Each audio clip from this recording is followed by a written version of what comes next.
Coming up on Tech News Today, we go deep into the Void VR experience. We find out why Google is feeding its AI smut fiction. Mary Jo Foley bumps into Satya Nadella and has to come to terms with the fact that she chose Android over Windows Phone. And Lyft is bringing autonomous vehicles to its fleet as early as next year. That's right. All that and more coming up next on Tech News Today. This is Twit.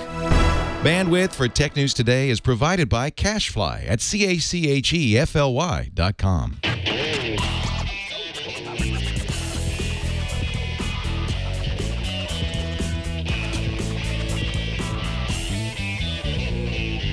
This is Tech News Today, episode 1507, recorded Thursday, May 5th, 2016. This episode of Tech News Today is brought to you by ZipRecruiter. Are you hiring? With ZipRecruiter.com, you can post to 100-plus job sites, including social networks, all with a single click. Screen, rate, and hire the right candidates fast. Try ZipRecruiter with a free 4-day trial now at ZipRecruiter.com/TNT. And by Trunk Club. Get clothes that fit and look amazing without ever stepping into a store again. Trunk Club will help you create the wardrobe you've always dreamed of with your own personal stylist. Go to trunkclub.com/TNT and join Trunk Club today. And by Blue Apron. Blue Apron will send you all of the ingredients to cook fresh, delicious meals with simple step-by-step instructions right to your door. See what's on the menu this week and get your first 2 meals free by going to blueapron.com/twit. That's blueapron.com/twit. Hello, welcome to Tech News Today. This is a show where we talk about all the hottest tech news of the day. Oh, man, I always touch the tech news and it burns me hot. Don't touch the tech news. I should know. I'm Megan Morrone. I'm Jason Howell, and sitting next to us is a guy named Father Robert Ballecer. That's me. How's it going? Pretty good, actually. We're getting a little bit of rain in California. I kind of like this. I didn't know that was going to happen today. That was impressive, actually. We got thunder. We haven't had thunder in a long time. Yeah, it's nice. That's because the skies knew that Father Robert Ballecer was going to be on Tech News Today. That's what I do. I bring the rain. Let's do it. Yeah, let's get to our first guest, who is no stranger to rain, I'm sure. Microsoft says 300 million active devices are now running Windows 10, and the company has confirmed to Mary Jo Foley and others that the free upgrade will actually end on July 29th for reals. Mary Jo Foley is here to talk to us about this. Welcome, Mary Jo. Hi, guys. Good to have you here. So we really only have until July 29th. No backsies on that, I guess. Yeah, and you know what's funny about that is this morning when I talked to Microsoft, they gave me a different story and they kind of left themselves a little wiggle room about that date. And then they came back and said, we're going to give you a different statement now, and that's it. July 29th, it's done. No more extensions, no more renewals of the program. If you don't have the free upgrade by then, that's that. And after that, it'll cost $119. Is that what we're looking at? Right. If you buy a copy of Windows 10 Home for your PC, you'll pay that, or you'll have to go out and get a new device that is running Windows 10. So it's 300 million active devices that it's running on. What does that include? It includes PCs, tablets, phones, even the Xbox One console, even IoT devices as well. So they're lumping everything in there together. We can't say how many of those are exactly PCs versus non-PCs, but I think the majority are PCs. And you said HoloLenses too, which I thought I was writing that, and I was like, HoloLenses. I don't know if that's the plural. HoloLens Eye. I know. I was thinking of it as I said it. I'm like, is that plural? I'm not sure. Because it is now. We don't see a lot of them together. That's or true. Any of them. No. Mary Jo, I have to ask you this. One of the questions that we get a lot is, okay, if I install the Windows 10 upgrade on my Windows 7 or my Windows 8 box, and let's say on August 1st, my machine crashes and I have to go back to my install disks and it puts 7 or 8 back on, am I not able to get Windows 10? How does that policy work? No, you still can get it. They have a registration that you are a legal user so that you'll be able to reinstall it. Fine, in theory at least. So I guess the advice to people would be do the upgrade even if you're going to end up using 7 or 8 for a while, because after that you won't be able to get it for free. Right. Although, there are always exceptions. Like I'm one of those exceptions. I'm still running Windows 7 on my desktop, even though I'm running Windows 10 on my laptop. So there are some of us who have decided we don't really want the upgrade, and we're going to just kind of tough it out till we replace our machine, basically. Now, the more important question is, if I hold out on my Windows 7 box on July 29th, will I stop getting that little nag screen that pops up every couple of hours? Yes. That's good news for news organizations as well, by the way. Yeah, oh, that's right. And weather reporters everywhere are very happy to hear that. Right. It may take them a little time to stop that upgrade to Windows 10 message because it took a while to kind of phase that in, but they said it is going away. Oh, that makes me very, very happy. Yes. Because I'm like you. I have Windows 10 boxes. In fact, some of my newer laptops are running Windows 10. I like it. But I have some tools that will only work in 7, and 10 breaks them. So, it's just what I have to use. Yep. And you know what? You can keep using Windows 7 till 2020. You can still get updates, security updates for it till then. Wow. Right. So there's no huge rush if you've decided to stay with Windows 7.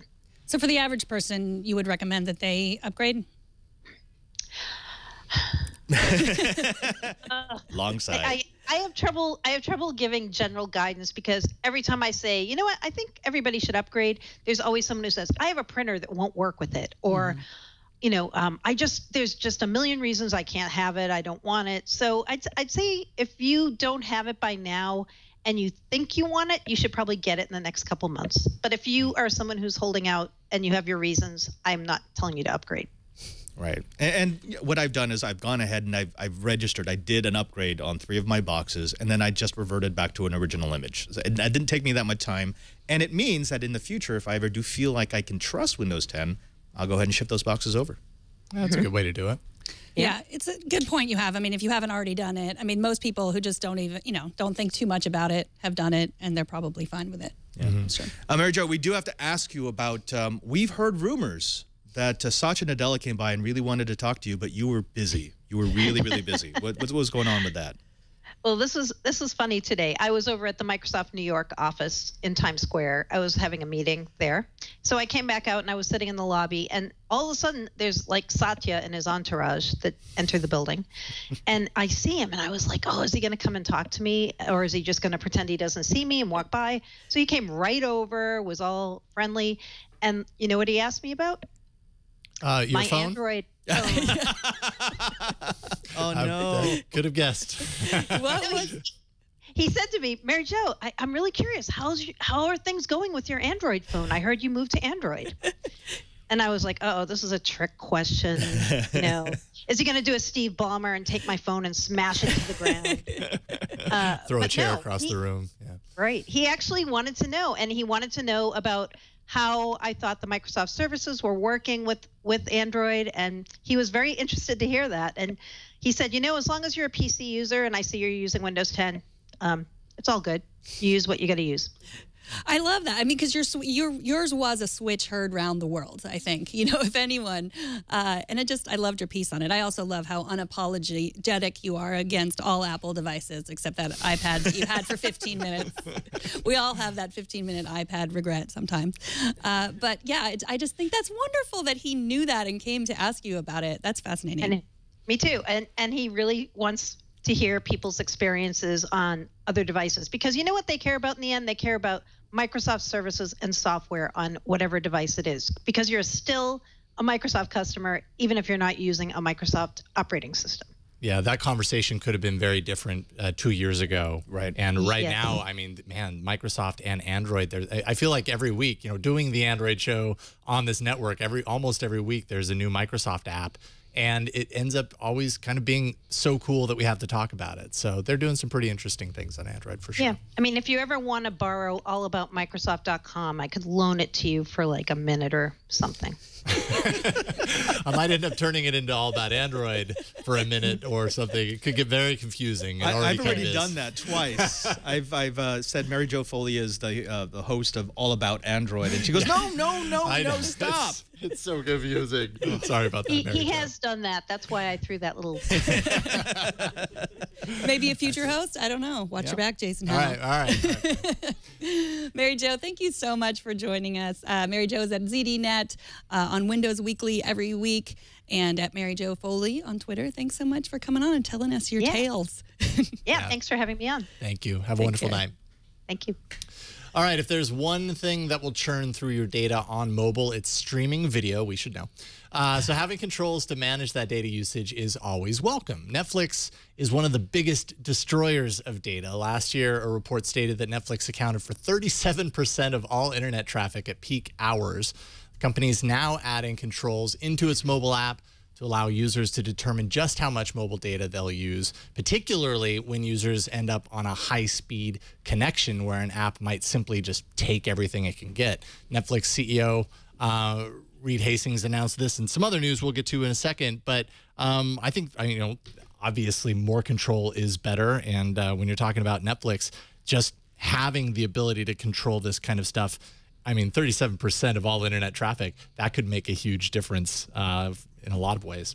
This also makes a lot of sense for mobile devices, which is where that's where we're seeing this usage, because most of us watching something on a tiny little screen that maybe is just on the side as we're working, we don't need maximum resolution. We're not using the maximum resolution. Yeah. In fact, most of us at that distance wouldn't be able to tell the difference between a stream that gives you 4 hours per gigabyte and one that gives you 1 hour per gigabyte. So the fact that I can actually force it now and not just hope that Netflix will choose one that's not going to destroy my data plan. Right.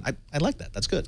The interesting thing is they were doing this anyway. Like they were doing it. Yeah, they were doing scaling it back. Yeah. And sending you these, doing it for you. And then people complained. They were like, well, what, they're sending it. And they're like, well, we're doing it for you to save your bandwidth and or your, minutes or, your whatever data, and now they just are letting you control it, letting you decide. Yeah, it was 600 kilobits per second, which basically for 3 hours of video content equals around a gig of data. That's what they were doing before. Now they're doing that by default. Right. But then if you want, you can stream at higher quality, all the way up to unlimited, which they've built in kind of a warning around that because that could get out of hand, I imagine, if you didn't do that.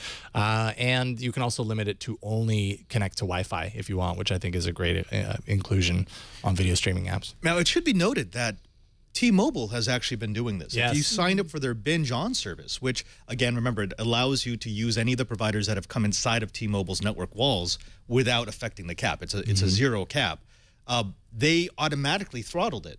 And people it was a micro story for like half of a day where people were saying, oh, T-Mobile can't do that. They're throttling my data. And then people realized, actually, no, that's good.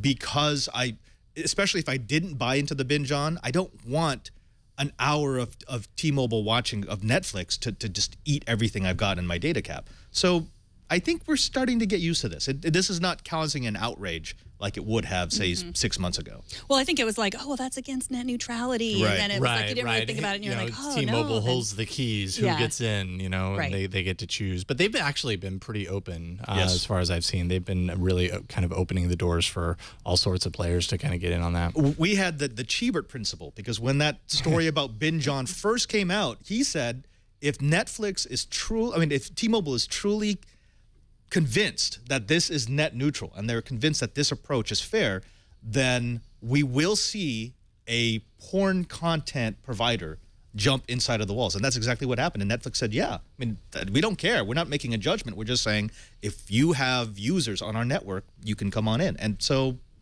I think that's good. Does Chibert know that this principle was named after him? He does now. Okay.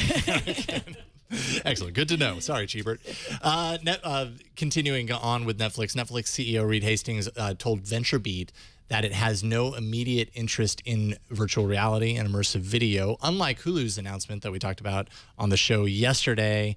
Reed Hastings says that actually the VR market right now is tiny. And, it also has other issues like exhaustion with long-term viewing, that sort of stuff. I found this kind of interesting because the way Netflix even started, it started well before this model was, anywhere near as widespread as it is right now. They kind of started with the forward-looking vision of this is the way it's going to be down the line. Of course, they were doing the DVD business in the beginning, but they named it Netflix. And they knew that their long-term strategy was to move into this area. So I'm kind of surprised that they aren't embracing VR in the same way. I am, but I'm also not. In this sense, one of the things that made Netflix so big was that it was so easy and so accessible to everyone. If you had an internet connection and a browser, you could run Netflix. And that dropped the barrier to trying to watch streaming anything over the internet. I mean, it used to be you had content over here, you had content over here. Everyone had their own proprietary app, proprietary protocol. Netflix came in and they changed that. I understand what you're saying in that they were an early adopter of that, and as a result, they are at the top of the heap. Right. But at the same time, they're looking at VR and they're saying it's interesting, but it doesn't have that same low barrier to entry. It's not as if you have a computer and a browser, you can do it. It's if you have a powerful computer and if you have a relatively expensive VR headset. So they're saying nice, but that's not where we are yet. We appeal to the masses, not to a specific performance junkie asset inside the fan community. Sure. Well, I think, yeah, they also go where the numbers are. You're sort of making it sound like they're just like, we just want to help everyone. But really, it's like they have so much data. They know where everyone is. And they're like, there's nobody there. It's such a small percentage of people that use VR. And so they want to get as many, you know, they know. It's fascinating because their model is so different than, because, you know, cable companies and TV stations were always just sort of guessing at who was watching when and when they were turning things off and turning things on. And it was all just like, you know, the ratings, the Nielsen ratings, and it was a guess. But Netflix knows everything. I mean, they know exactly what we watch. They know the directors we like and the actors. I mean, they know everything, and they know how that long VR. we watch, when we stop watching. They know that VR is such a small piece. They know what part of a TV series or a movie Most that people we stop watching, and they can use that to analyze. I mean, that's unheard of. I mean, if Nielsen had that kind of information, then they wouldn't be as irrelevant as they are right now. Well, you know, with that kind of knowledge, then Netflix could figure out at what point in a VR experience most people get nauseous and take the goggles off. Oh, actually, that would be great to figure out that point at which too much motion. This is that's too much motion. Looking over the edge of the cliff, that's too much for most people. Moving on. And you can actually watch Netflix with VR goggles. It's just like the 2D. It's not the experience. Like, they're there. Like, sure, you can watch it, but it's not the same pretty much anything. experience. So the pieces of the self-driving car puzzle are all coming together, people. Today, the Wall Street Journal reports that General Motors and Lyft will start testing self-driving Chevy Bolt electric taxis. And they say this is going to happen within a year. The plan follows GM's $500 million investment in Lyft that we reported a few months ago. The autonomous car technology will come from Cruise Automation. That's a company that GM has allegedly been planning to buy since March. So this is interesting. I mean, they're not saying where they're going to test it, and it's going to be like an opt-in or opt-out program. But it's great. It's great to get more electric cars on the road, and I think that's part of the Lyft deal too. They'll like encourage Lyft drivers to buy Bolts, or they'll have some sort of rental program. So more electric cars are better, I think. Would you, either of you? Yes. Would you absolutely. prefer a driverless taxi? Sure. I think with anything, there's a little hesitation when you try something for the first time, and especially when it's the kind of thing where what you're trying for the first time is, I'm going to get in this vehicle and let a computer drive me places, when we spend our entire lives relying on humans. I think it's the kind of thing that, yes, everyone's going to be reluctant to do it the first couple of times, but over time, and hopefully history bears this to be true, it's a safe experience, and there are probably other things that you end up enjoying out of that experience that you'll be less reluctant to do it in the future. I would certainly try it. See, I'm even more positive than that, because I think an application like this has the possibility of really opening up a new crowd to the driverless cars, to the automated vehicles, because so many people right now are saying either I'll never be able to afford one of those, or I would never I like to be able to drive. I want to be able to take control. It's having something like a taxi, which is a relatively low entry into the market. You already don't have control in a taxi. You already have no control. Exactly. And you can have a good experience. Like, the car will show up when it says it's going to show up. You get in, you don't talk to anyone, and then you get out in your destination. And I think you do that enough times and people start saying, nothing happened. This is actually a good thing. When I buy my next car, I'm going to make sure it has that technology. It's like hopping on an escalator. Like, you know what I mean? The first time. I know. Yeah. When I know that when I get on, when I get off, I'm going to be getting off at the second floor. Like, it's going to get me to that destination. It's not something I ever consider. But probably the very first time that you hop on, it's a pretty scary experience. Right. I wonder if this was the same transition they made when they moved from manually operated elevators to automatic absolutely. elevators. They kept elevator operators in there much longer than they were needed just to make people feel safe in them. And yeah, so I think that they'll do this too. Yeah, I mean, before it'll be offered to me, I feel like it'll be safer than you know, getting in a taxi or an Uber or a Lyft at this point. I feel bad for the drivers. Like, whenever we talk about the issue of drivers, it's like, oh, this is such a short-term issue. You know, like, it's great to be an Uber or Lyft driver and have that flexibility, but that is not a long-term career prospect. You get that sense, right? It's sort of like, oh, people inside of Ubers, yeah, that was just a phase. The ultimate Uber is there's no driver, period. Right, and that's obviously where they're going. Now, the initial trials will include human drivers in the sense that, you know, they can take control if need be. I don't even know if we can have autonomous cars based on rules and regulations right now, laws that are in place in certain places. Wait, I don't know what I just said there. But anyways, there are laws that exist that basically say you need to have someone behind the controls. We can't, but Canada can. Canada can. Canada has there are no laws in Canada that keeps a self-driving car Canadon't. off the street. Oh, my. How long have you been holding on to that one? I don't even know where that came from. Wow. All right, moving on to a different car story that has nothing to do with Canada as far as I know. It's official. The Tesla S is getting the equivalent of an in-app purchase. And do we like in-app purchases? I don't know. You know, some people obviously can't help but spend all their fortune on in-app purchases. Here, in this case, the Model S sedan comes with a reported 70 kilowatt-hour battery. But if you're willing to pay $3,000, $3,250 to be exact, you can unlock the cheat code that magically turns that 70 kilowatt battery into a 75 kilowatt hour battery, and you don't even need a mage's magic spell to do it. This is not the first time that they've done this. You will remember that earlier versions of their I think it was their Model S, also included you could buy the 60 kilowatt hour version, but you could upgrade it to 85 kilowatt hour with just a purchase. So they had all the batteries in there. All the hardware was already built into the car because it's cheaper to do it that way than to build two different types of battery packs. And then it's a software system. If you read the Reddit thread on it, people were starting to go, well, so how hard would it be to hack this? That's what I was wondering. Especially when you called it a cheat code. I was like, I would get that code. Where could I buy down, that left, code? Left, right. There we go. I don't know. There's part of me that says it's an over-the-air update. They send an OTA update to your car, and it goes, okay, now you've got full access to the battery. There's part of me that says this is ridiculous. If I pay for the hardware, I should be able to use it all. But then the other part is saying, wait, but you didn't pay for it. They basically gave you that part of the car for free. They discounted that part of the car, essentially. But that means I still have to carry around 5 kilowatt hours of batteries that I'm not using. Yeah. What a ripoff. They did that with autopilot too. Like that gets unlocked too. You pay more for that too. Yeah, it is an interesting model. It seems to be working. I mean, I don't know. Yeah, Elon Musk, his call was, there were so many gems in his call yesterday. Like apparently, like he sleeps now. He's sleeping in the factory. It's got not full time, but he has a sleeping bag like at the factory line in order to make sure that all of the Teslas are being produced that he's promised. Which, by the way, I grew up in Fremont, and that part of Fremont is not nice. So. Yeah, so get it down. Yeah, sleeping bag. Well, he should get a Model X and sleep in one of those.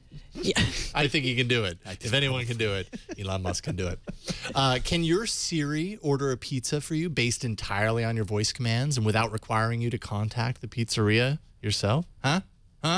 Megan? No, can it? My Siri can't do that. Okay, well. And I like pizza. My Amazon Echo can't order a pizza from anywhere either. Really? Okay, wow. They're severely lacking here. A new AI created by Dag Kutlas and 1/3 of the original Siri team proved their new AI assistant called Viv, which is 4 years in the making at this point, can do just that. For starters, its engineers actually tested it by speaking a string of pizza-related voice commands, and 40 minutes later, sure enough, the pizzas were delivered as they had hoped. Viv has been highly anticipated thanks to the people who are behind this technology, headed by Dag Cutlass, as I said, and Adam Shire, both co-founders of the original Siri before and early on after Apple bought the company, and then transformed it into what Apple made, which they say they didn't really approve of. It was not the original vision that they had for Siri. This is. Yeah, this is the real digital assistant. Right. This is Jarvis from Iron Man, who can actually understand the context of your requests and come back with something that matches that, versus I can recognize what words you're saying and I can put them into Google, which is what Google Now and Siri basically are right now. Yes, they do have some functionality where they can control local functions on the device, but this is the promise of a Siri or a Google Now. The idea of saying, you know what, I'm hungry. And your phone says, well, you've got this, this, and this within range. Where would you like me to take you? That's an assistant. Well, it's about partnerships, right? I mean, that's the thing that whenever you hear, like, here's what I found on the web for blah, blah, blah. It's like, I did not make a partnership with anyone that, like, because that's how the Amazon Echo works. Like, if you want to order a pizza, you can get it from Domino's, and that's it. And that if you want to buy anything else, you get it from Amazon. It's like about the partnerships. And I guess Apple didn't make any of them. And so that's why it is so unsatisfying. I mean, yes, like, that's part of what we were talking about Apple Music yesterday. That's part of why I use Apple Music, because I can say, like, Siri, play the theme from Ghostbusters, and it will, whereas it won't play it on Spotify. I don't know where that came from. I guess I listen to that regularly. Do we really want that? I mean, do you want it that you can only order Domino's on Siri and Amazon, but if you want Roundtable, you need an Android phone. Then Caesars is only on Windows. I need an app to coordinate. I don't want that. I don't want that, but that's how capitalism works, right? Yeah, I mean, Yeah, well, I mean, and what you see a lot in the current kind of crop of virtual assistants, at least on Android with Google Now, is that a lot of that kind of expanded functionality that you're talking about, instead of being partnerships, it's on the developers and the services to kind of do the work themselves. And how is that integrated? Because they've got an app installed on your device. So then it kind of taps in and can talk with Google Now. The app can talk back and forth with it. And this is kind of looking further than kind of the app world, at least in the near term, and probably not very far out. The view is that apps are kind of fading. People are not installing as many apps anymore, and really they're only using a handful of them on a regular basis. So why not make a service like this that doesn't rely on the apps and actually just kind of works without those ties? But yeah, I think the partnerships, that's actually a big challenge. If you want it to be totally cohesive and and cover all the bases, it's a lot of partnerships. I don't know if you can do that. It's an exciting time, isn't it? Not too long ago, we were talking about how apps were replacing the web. And now it's, well, something else is replacing apps. And you get the sense of, it's not replacement. It's just the natural evolution of a human-computer interface.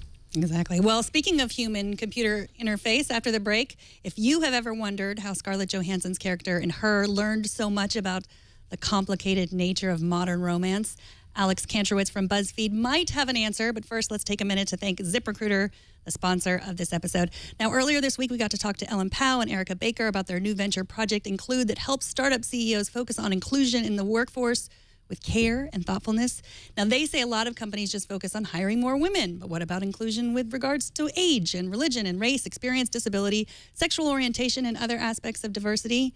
If you are hiring and you want to find people like that, you have to post your job to find the best candidates. You have to post them everywhere. And if you care about inclusion, you need to post your jobs to all of the top job sites. With ZipRecruiter, you can do that. Posting jobs in one place isn't enough to find quality candidates. Don't leave it up to chance. With ZipRecruiter.com, you can post to more than 100 job boards, including social media networks like Facebook and Twitter and Google+, all with a single click. Just post once and watch your candidates roll into ZipRecruiter's easy-to-use interface. ZipRecruiter offers optimized pages that look great on any screen. Add their unique mobile apply process for more visitors and applicants. Find candidates in any city or industry nationwide. No more juggling emails or calls to your office. You can add multiple users to your account. Quickly screen candidates with real-world questions from using free-form, multiple-choice, or yes-no formats. View candidate responses in conjunction with their beautifully formatted resumes. Rate them and hire the right person fast. Find out today why ZipRecruiter has been used by over 800,000 businesses. More than 100 million candidates' applications have been delivered. Right now, you can try ZipRecruiter for free by going to ZipRecruiter.com/TNT. That's ZipRecruiter.com/TNT. And we thank ZipRecruiter for their support of Tech News Today. So yesterday, Alex Kantrowitz from BuzzFeed reported that Google has been feeding some interesting text to an AI engine to make it smarter. Alex is here to tell us about this project. Welcome, Alex. Thanks for having me. Thanks for coming on. So what kind of text is Google using? It's used all sort of text, but now it's moved on to a project where it's fed over 2,800 romance novels to its AI engine in an attempt to make it become more conversational and, have a better tone and, that image. I've been looking at that image for the last few days. Well, you did put it at the top of the article. It is completely my fault. But if you think about the books I had to choose from, that's pretty G-rated. Oh, what kind of romance novels are they using? I mean, is it period pieces and finely dressed dames, or is it 50 Shades of Grey? It's really bad ones. They actually decided that they wanted to take them all from publicly available sources. So you're not getting the creme de la creme of romance novels. You're getting some really nasty ones. And seems to have worked okay. When you say nasty, do you mean like not appropriate, or do you mean like just poorly written? Well, that's the big debate. It's like, are the worst written romance novels the sauciest ones, or is a bad romance novel actually good? I really struggled with this question when writing the story. So, wait, maybe another way to ask: are these romance novels written for men or for women? I mean, either way you slice it, I wouldn't read it from the pulpit, man. Yeah, that's an interesting question. So what you say is that they're simple. Like, these stories are simple. It's, boy meets girl, boy meets other girl, girl meets girl, boy, but, and tragedy, right? Like, is that why they're using them? Yeah, Google tells me that they were using them because they're all so similar, and they say the same thing in different words.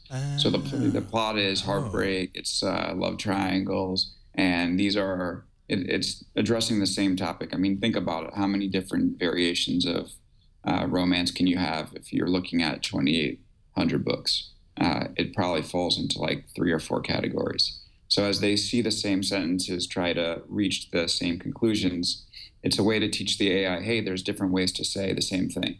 But when you're feeding AI that learns from everything that it reads and builds its knowledge around it, nothing but raunchy literature, aren't we just like teaching AI to be, I don't know, raunchy? Are we just giving an AI a bunch of pickup lines? Yes. Is that what I understand the premise, but I don't know. I mean, does it expand beyond this type of stuff into other literature, and so they'll kind of combine the learning that happens with this stuff with other things and go from there? Right. That's a great question. So it's a technique. So basically what they've developed using the romance novels is they've given the AI one sentence. They've given the AI another sentence. And they've told the AI, why don't you write the sentences in between? And so by feeding it the romance novels, it has a text base to draw from and can help make that connection from the first sentence to the last sentence. And yes, they can use this same technique when they're trying to read, to use any other form of text. It's a technique that they've developed. It's more than just, giving the AI all these books and saying, have at it.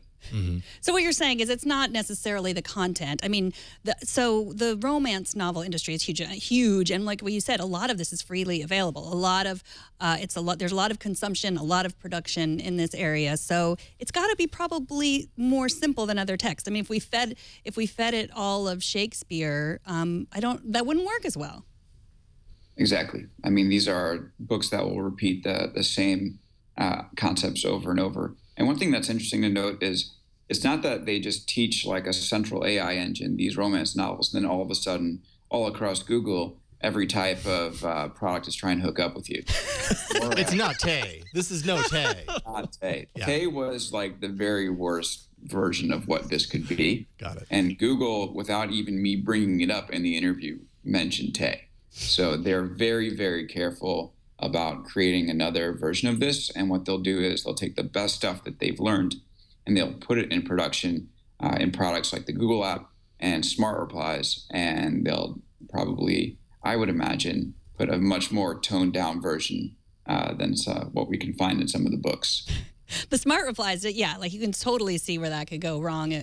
But because you say that 10% of replies in Google's inbox app on mobile are smart replies. That was fascinating to me that it was so many, such a large percentage. Yeah, it's pretty amazing to think that the AI is writing so many of the responses that people are using. 10% is not an insignificant number. No, it isn't. 1 out of every 10 messages sent from that app is written by AI. Pretty good. I use it pretty regularly. Yeah, I mean, I use it more often now than I did at first. Like at first, I didn't want to like resort to a 2 or 3 line reply, but now I realize like, actually, it saves a lot of time. Yeah. All I really need to say is yes, thank you. Right. And I mean, if 10% of the users are actually using it, they're not using it just to use it. By and large, they're probably using it because it's actually very good at saying the thing that they would have said anyways. That's pretty impressive. Alex, this is obviously big for natural language processing and for contextual processing. So if Google can get that going, fantastic. But it's also, this is a little bit of the dream of sci-fi, to create a nascent artificial intelligence and then just feed it as much knowledge, as much human content as we can give to it, and then it grows and grows and becomes intelligent. Obviously, we're not there yet because we're just trying to make it learn smart replies. But where would you put this on the spectrum of nascent, singular, artificial intelligence? It's still pretty nascent. I think it's going to be a long time until we see some sort of Skynet version appear. But on the other hand, I did ask them whether or not someone can eventually fall in love with this type of AI, and they weren't even, Google wasn't even hesitant at all answering the question yes. So it's a matter, I think it's more of a matter of time before that happens, as opposed to whether it will or whether it won't. Well, yeah, I mean, that brings up Tay again, too, because, you know, the Xiao Ice, Microsoft Xiao Ice, everyone was telling it, you know, that they loved it. Whereas with, you know, Tay, they were teaching her to be racist. But then I think I might have read this, you might have wrote this, that the part of that is that was in China, where a lot of language is really locked down. So there's not a lot that you can say. I mean, you can't be as horrible as you can in the United States because we have free speech. You know, we also have some very interesting elements here that are determined to destroy any sort of cool technology with any bit of some leeway in its programming. So just for the lulz. Our innovation here in the U.S. Well, Alex, thank you so much. Alex Kantrowitz is at BuzzFeed News. You can follow him at BuzzFeed.com or at Kantrowitz on Twitter. Thanks so much for joining us. Thank you. Thank you, Take Alex. care. All right, so a little feedback here during our discussion regarding, so this was last week. And by the way, Mary Jo Foley kind of came on last minute. So we picked this email before we knew Mary Jo was going to be on. But basically, you may remember, go back in time last week when we were talking about Mary Jo Foley switching away from the Windows Phone to Android. We made a comment along the lines of most people simply don't use Windows Phone. And I realize you're here so you could correct me in my wrong statement there. Of course, we heard from someone who does. Derek emailed us at tnt@twit.tv to say, love the show, but I happily changed my iPhone 4S for a Lumia 640 LTE, and I took these attached photos with it. And of course, he went on to say he watches all the shows, including Know How and Twyit. Oh, how about that? Now. So, you know, 2 out of 3 ain't bad. So, you know, people use Windows Phone. Derek uses Windows Phone. Derek's a people. Windows Phone is the best phone operating system and the best hardware that no one uses. It really is nice. I mean, I don't knock them. It's a beautiful device. It's a beautiful OS. It does exactly what I wanted to do. It just, in a market that's already so crowded by iOS and Android, there just wasn't space for it. It was too late, too little too late. Yeah.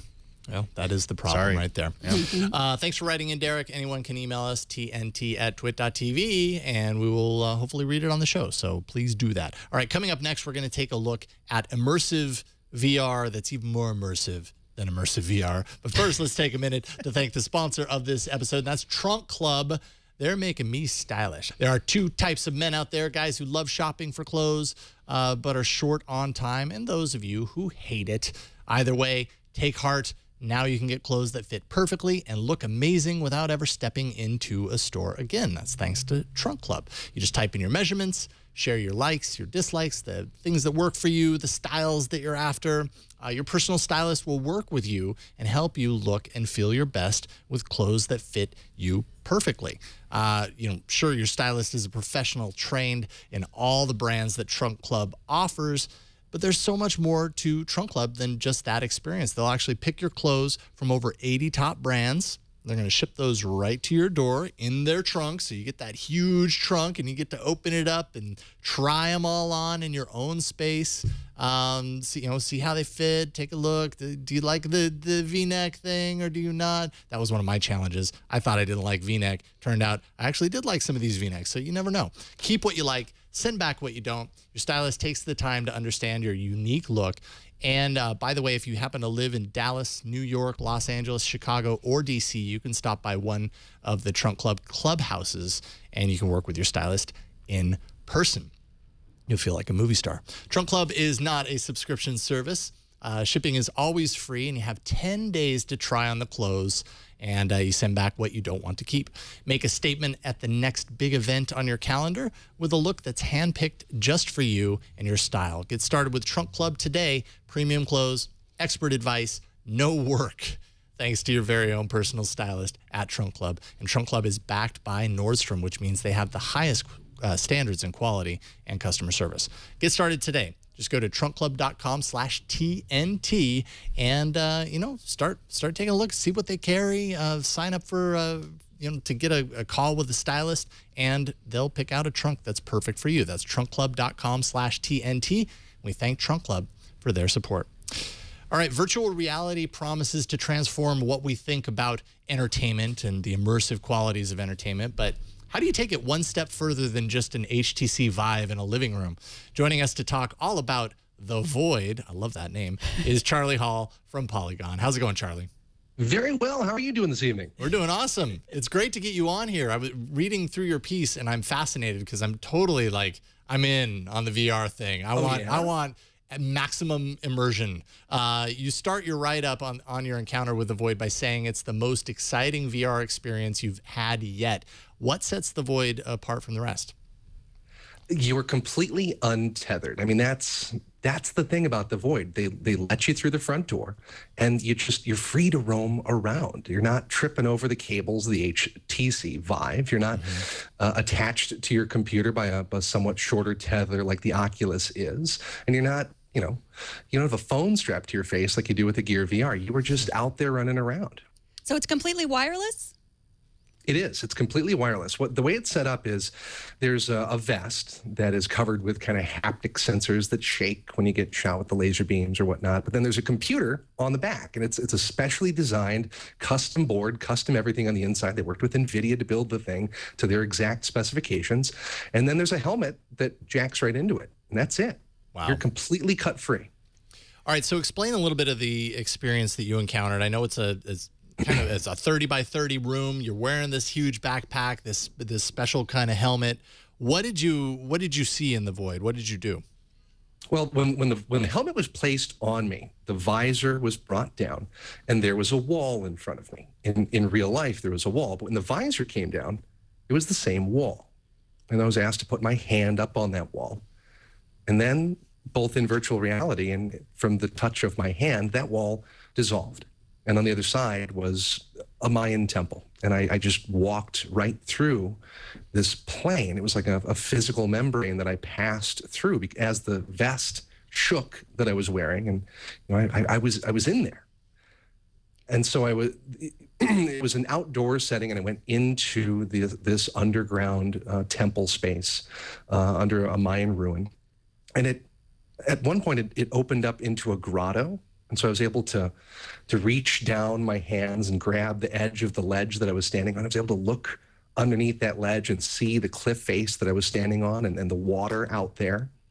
And then this giant serpent, 2 stories tall, rose up in front of me and spit water in my face and blew hot air on my body. And it was all being triggered by the Void stage, as they call it. You're actually feeling those things. So when the beast is blowing hot air on you, you actually feel hot air blowing on your face.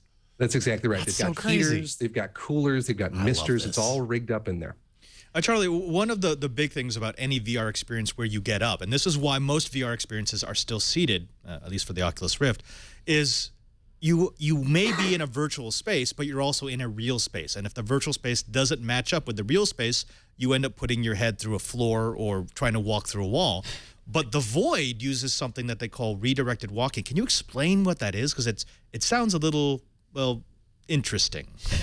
Well, one of the creators of the Void, his name is Curtis Hickman. He's actually a card-carrying magician.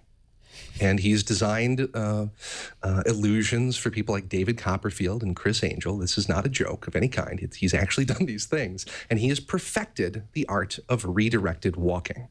So when I was traveling from one puzzle to the next within this Mayan situation that they designed, I was actually walking in a circle. But to my eye, inside VR, I was walking in a straight line.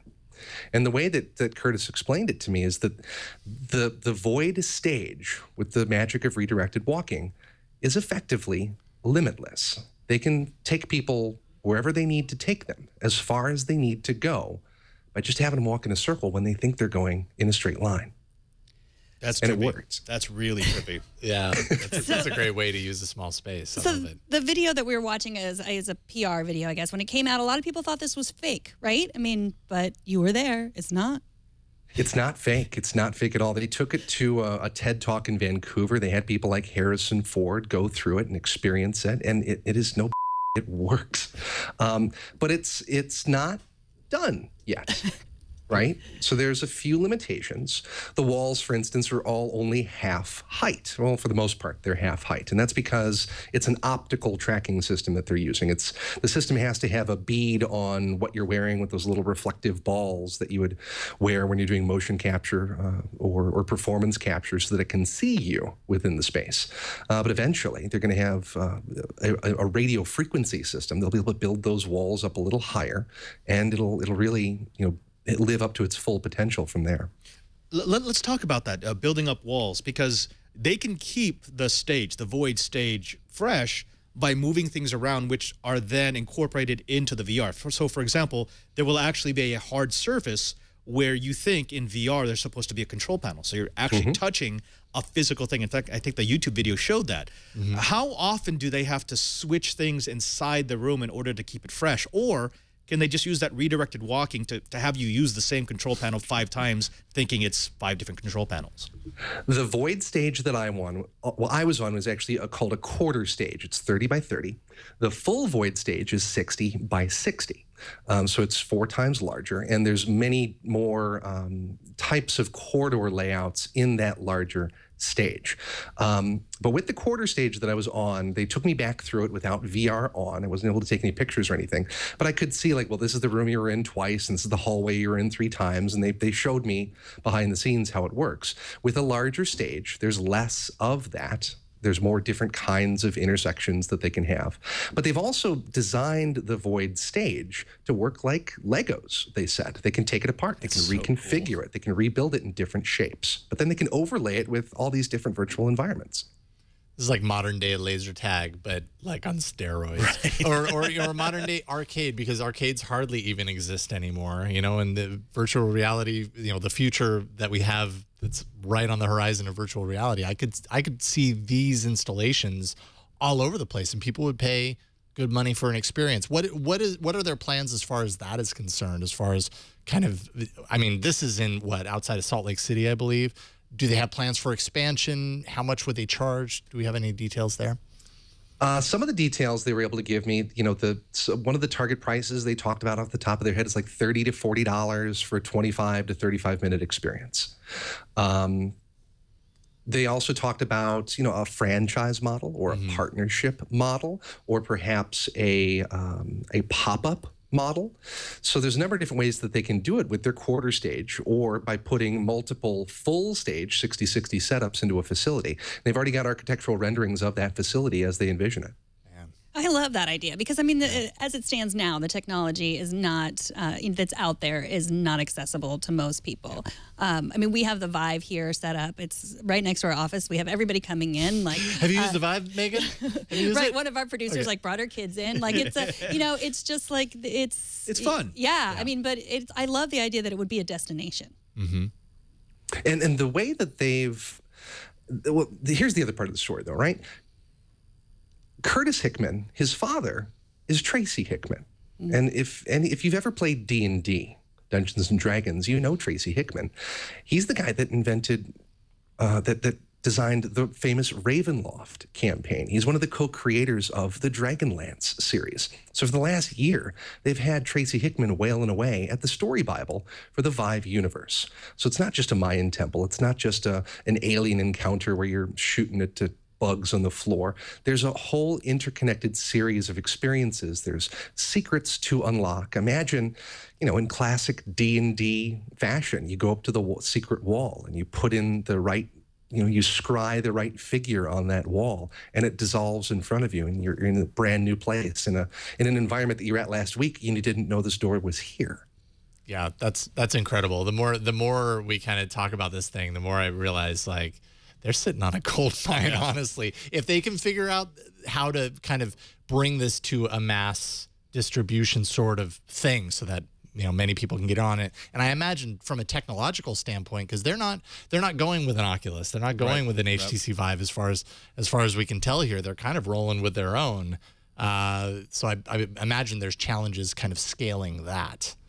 It's a custom-built system, and the new headset that they're coming out with very soon is going to have curved OLED displays, so it's very light. They're going to be 2K per eye with a full 180-degree field of view. But, that wasn't the system that I played with. The RF, best I can figure, is still on the drawing board as far as that radio frequency, non-line of sight tech goes. But the backtop's done. You'd think that the computer, running around with a computer powerful enough to drive this whole thing would be one of the biggest stumbling blocks, but they've got it nailed, they say. Yeah, excellent. Fascinating stuff, Charlie, and really appreciate you coming on to kind of tell us all about your unique experience, to say the least. Charlie Hall, where can people kind of follow the work that you're doing online, your Twitter account, all that kind of stuff? My Twitter account, Charlie_L_Hall, and I'm a features writer over at Polygon, and I'm doing long-form stuff and investigative stuff and video stuff. I got a podcast called Polygon Backstory that I put up irregularly, but Twitter's a good place. Excellent. Charlie, thanks so much for coming on today. Thank you, guys. All right, take care. He was falling into the void there. He's falling into the void. Yeah. Internet void. All right. Well, in a segment that is soon to be renamed Dueling Lawnmowers, TNT's fan of the day is Gary Ashton at Hobby Bounce on Twitter. He sent us this picture of himself on a riding lawnmower. Props to Gary for getting this image past Twitter's objectionable image filter for having a lawnmower there. Yeah, apparently a past lawnmower photo did not make it there. He says mowers are keeping up with all the latest tech. That's right. Yes. This is how you do it. This is how you mow. We apparently have a lot of people that listen to us while they mow the lawn, which is great. When I was a kid and I mowed a lot of lawns when I was a kid, I always had headphones in and I was listening to something. I had the little mechanical, like, rolly lawnmower. I didn't have a riding mower. Oh, my, upgrade, man. I'd love a riding mower. It'd become a racing mower. I had a riding lawnmower. It was awesome. Yeah, my kids, we have a riding lawnmower. Yeah, they're 11. 11 is apparently not too young to mow the lawn. They do mow it. So, yeah, until we have our self-driving lawnmower. Now my house, we have AstroTurf, so I don't do much lawn mowing. Oh, okay. You need that, or you need a Roomba lawnmower. Yeah. Yes. That just kind of goes out there and just mows Cleans. all the time. That exists, I think. It probably does. Well, show us how you watch or listen to TNT. Just record a video or take a picture of yourself or your setup and post it on Instagram, Google+, Twitter, or Facebook. Use the hashtag HowIWatchTNT, and we will find it. Up next, we've been told that some controversial cell phone tracking technology is being used by police, but only to catch terrorists. That's what we've been told. So why do public records show that it's been used to find the thief of $50 worth of chicken wings? Padre will explain. Yes, why, Padre? But hold on to it. First, let's take a minute to thank Blue Apron. Speaking of food and chicken Speaking wings, of chicken wings. the sponsor of this episode. If your chicken wings got stolen, you'll want to listen to this. We all know home-cooked meals are usually lower in calories and fat, but there's something else about making your own food that just feels good. For me, it reminds me of my mom, who was and still is a great cook. That trait seems to have skipped a generation. I can follow a recipe, but I'm not creative when it comes to the kitchen. And I'm usually right here talking about tech news where I should be home looking for recipes, going to the grocery store, all that stuff that my mom used to do. But I'm here. I'm talking about technology with you. Blue Apron, thankfully, has me covered. For less than $10 per meal, Blue Apron delivers all the fresh ingredients you need to create home-cooked meals. Just follow the easy step-by-step instructions. Each meal can be prepared in 40 minutes or less. No overwhelming trips to the grocery store. No more sad takeout. No more leaving your tech podcast to go to the grocery store.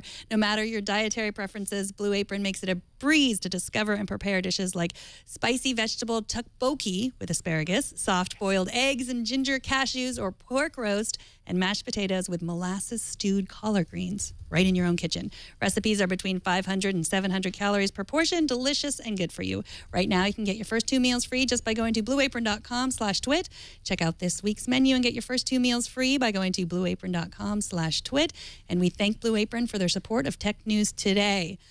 The Register reports that cops in Maryland used a Stingray cell tower simulator to track down a man who committed the heinous crime of stealing 15 chicken wings and 3 sandwiches. Padre, discuss. Okay, so first of all, I'd have to say, look, stealing chicken wings is a serious crime. But once we look past that, we have to consider what this is. So remember, we're bringing stingrays back into the news. They made a big splash last year. They've kind of fallen out of our vision as a tech people. But essentially what they do is they take advantage of a fundamental weakness of every cell phone. I don't care who makes it or what carrier you're on. And that is a cell phone will automatically try to connect to the strongest signal available. That's its job, because it wants to get you that call. It wants to make sure you continue your data connection. What they figured out was they could make a tower, their own custom tower, that was just a little bit stronger than all the real towers. And your phone would connect to it, and then it would pass the traffic on to a legitimate tower. But what happens is when you connect to that Stingray, to that dirt box, first, your data is no longer encrypted. So they can look at absolutely everything that's flowing through. But also, it's a fundamental breach of privacy. It's already been determined in the courts that any law enforcement agency that wants to use a Stingray, wants to use a dirt box, actually has to get a warrant for it. Unless, and here's the little legal loophole here, it's a serious crime that they're tracking after. And what they look for is they look for terrorism. If you're tracking down a terrorism with an imminent threat, sure, you should be able to use every tool that's at your disposal. But now they're looking at this story and saying, $50 chicken wing thief, is that really what we're going to use it for? But it's so difficult, and this is what privacy advocates have been saying for so long. It's so difficult once you have a tool in place, even if it's only supposed to be used for the worst of the worst, to not use it just to make solving a smaller case easier. So, you know, it sounds funny, but this is actually an important story. Will they use stingrays more and more, just justifying it and saying, well, you know, it was too hard to track you down the old-fashioned way, so I took out my dirt box. I mean, that was a big reason why the whole Apple encryption FBI thing was even a thing, because, you know, Apple and many people concerned with security and privacy argued that, okay, you're saying this would be used for one single phone, but the reality is you can't. If you have a key that opens a door and you need access to the thing that's on the other side of that door, are you going to use the key? Because it's way easier than doing what you had to do before, which was a lot more to get around that door. And this is that slippery slope in action, because try to think of it the other way, which is, right, well, we paid $250,000. By the way, these are kind of expensive. We paid a lot of money to get these installed. Why wouldn't we use it? If we paid the money already and we have a crime that we can solve, shouldn't we have access to that? And people are saying, well, yes and no. I mean, did you go through the proper channel? Did you get a warrant, or are you just fishing to look for a conviction? And we don't allow that. That's our system of law does not allow for that. So why did they pay for them? Like, what were they using them before for? Do we not know? We can guess. The problem is these came from the FBI. So all of these localities, these law enforcement agencies, got them from the FBI, but they got them from the FBI with a grant, with the stipulation that they never talk about them. It was actually written up They can't acknowledge that they were using it. They couldn't acknowledge when they had turned them on, and they couldn't say where they got them from. So the knowledge that we have about stingrays it's basically been open source gathered by people who are interested in privacy. Right. So yeah, this was an article in the Register, but that came from like just a lot of requesting of public records over and over in order to just get this information. So what do you say? I'm just playing devil's advocate here, but yeah, what do you say to people who say like, well, that was a crime. Like we want to fight crime, and right, like we have paid for that. So what do you say to that? We have the tool. Well, I mean, and this is where it gets touchy, because we could say, look, we've got a system for this. You get a warrant. If you have someone who you think is under suspicion for committing a crime, you get a warrant just like you would for anything else. This is just another forensic tool. But in order for that to work properly, you actually have to start collecting data, because a warrant does you no good to find something that happened in the past. So we're now in this weird juggling ethical, legal morass where can we trust law enforcement to do what they say they're going to do? If we trusted them that they would get a warrant and that they would collect data but only use it when they have a warrant, I think most of us would be okay with it. Unfortunately, most of us have experienced the opposite, which is, as you said, once they have the tool, they're going to use it every chance they get. So there is no federal law against using or around using the stingray. There's no law that says it's just you got to have a warrant, but there's no law about how they can use it other than that? Well, technically it's illegal because the FCC doesn't let you cause interference, and that's what you're doing when you run a stingray. But who listens to the FCC? I mean, when chicken wings are at stake. And that's the other thing. I mean, Megan, I mean, seriously, if someone took my chicken wings, $50 worth of chicken wings, I'd want them back. Yes, exactly. I have one more question about this. But so are they also getting everyone else's information? So like if I'm following this chicken wing thief, they get everything off of my phone too. That's the other problem. You cannot target a person. When you increase the power of this fake cell tower, you just slurp it all up. Yep, you're a vacuum. Everyone's phone gets in there. In fact, a while back, I showed off an app for Know-How that allows you to figure out when the connection is broken and when you've now attached to a dirt box. Driving around 10 square blocks in San Francisco, I hit a dirt box at least 5 times. So they're in use. Well, thank you for enlightening us. Thank you for answering all my questions. Hopefully that makes you feel safer. This cheery story to end the show on. Well, it's so funny because it's like I ask you these questions all the time. I'm like, we should do a podcast. We should record your answers. But so here, we'll just invite you on our podcast. That probably shouldn't have been the kicker. That was kind of a downer kicker. We should have ended with Canada or something. If we have to lead with chicken wings to make sure people know this is going on, then, we do. Well, thank you so much. You're, of course, on Know-How twice a week, and all the other shows that you do. You do This Week in Enterprise Tech. I'm the same way. Unless you're just talking to me, I'm just asking you questions. Again, we should record that. This Week in Enterprise Tech. Yes. Actually, we're doing a lot of fun projects right now. On Know-How, we're playing with stepper motors, which we're going to use to home build sort of a pan-tilt zoom camera platform like we had at NAB. But we're going to do it for a couple of $1,000s less than what those would cost. And on This Week in Enterprise Tech, we're going into a series where we're actually talking to people who are helping set up more sensitive, secure areas. So if you like security, if you like playing with robotics, or if you just like playing with food, because we're doing geek cooking on Know-How as well, don't forget you can find me on Thursdays with Brian Burnett and on Fridays with Brian Chi and Curtis Franklin and Lou Maresca. Fantastic. Always a pleasure getting you on the show. Yes, always. Thank you. Thank you. And I know your Thursdays are always super slammed, so sorry to tack on yet another show for you.